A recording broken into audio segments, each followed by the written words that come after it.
Le Vento, j'ai rencontré le jour. Salut José. Bonjour Phil, bonjour à tout le monde et bonne année. Alors comment vas-tu? Raconte-nous un petit peu comment ça s'est passé.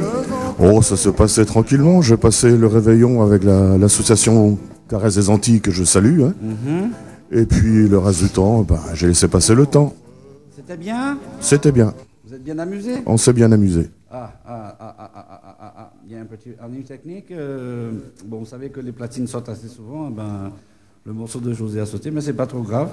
Alors comment explique-nous un petit peu qu'est-ce qu'il y avait dans cette soirée du 31 décembre avec Ferry Créole et bien sûr Caresse des Antilles. Oui, c'était une soirée entre créoles, quoi, une soirée sympathique avec René qui tenait les platines. Ah, j'allais dire les manettes. Et puis, bon, on s'est bien amusé. On a fêté le nouvel an. On a pensé à chez nous. On a téléphoné à chez nous. Eh bien, c'est bien. Et voilà. C'était cool. C'était cool. Eh bien, ok. Alors, José, cet après-midi, tu vas nous parler de quelque chose d'autre, à part de ton nouveau... comment dire, récit. Non, alors là je suis en train de me troubler la tête là, alors je préfère que tu présentes tes affaires tout seul. D'accord, alors je vais le faire. Donc Djembé, contrairement à ce que tu disais tout à l'heure, il est pas en vacances, il s'est fait prendre, hein, il a marronné, il s'est fait prendre. Mais maintenant il faut qu'il arrive quelque chose et j'ai pas eu le temps cette semaine d'écrire cette chose-là. Alors j'ai pensé qu'il serait bien d'offrir aux auditeurs qui ont la patience de m'entendre tous les dimanches, le début de mon nouveau recueil de poèmes qui s'appelle « Poèmes des îles et de la terre ». Eh bien, on va t'écouter alors. Ben voilà. À nous, aïe.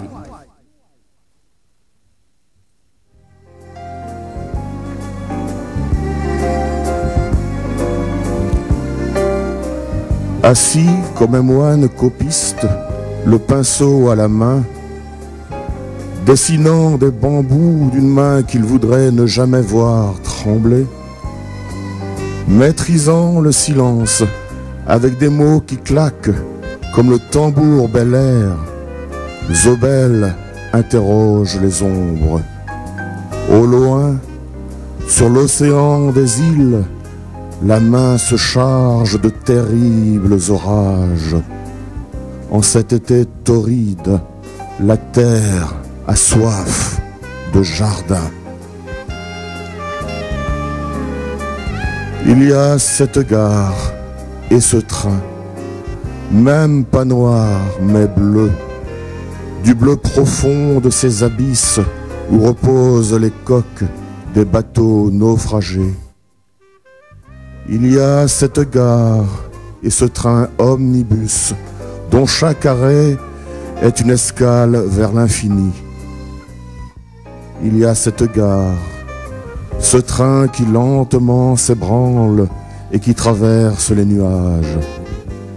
La femme que j'aime se tient dans le premier wagon, celui qu'on ne décrochera qu'à la dernière escale.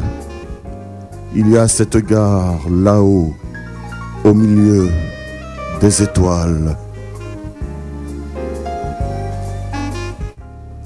Cette île, faite d'acier, de sel et de piment, cette île où je suis né, où je n'ai pas grandi, cette île où quelque part sous le figuier maudit est enterré mon ombilic, cette île que je veux mienne, malgré les avalanches, les coups de vents et les cyclones, cette île, à peine plus haute sur l'océan qu'une paille coco flottant sur le Dallot.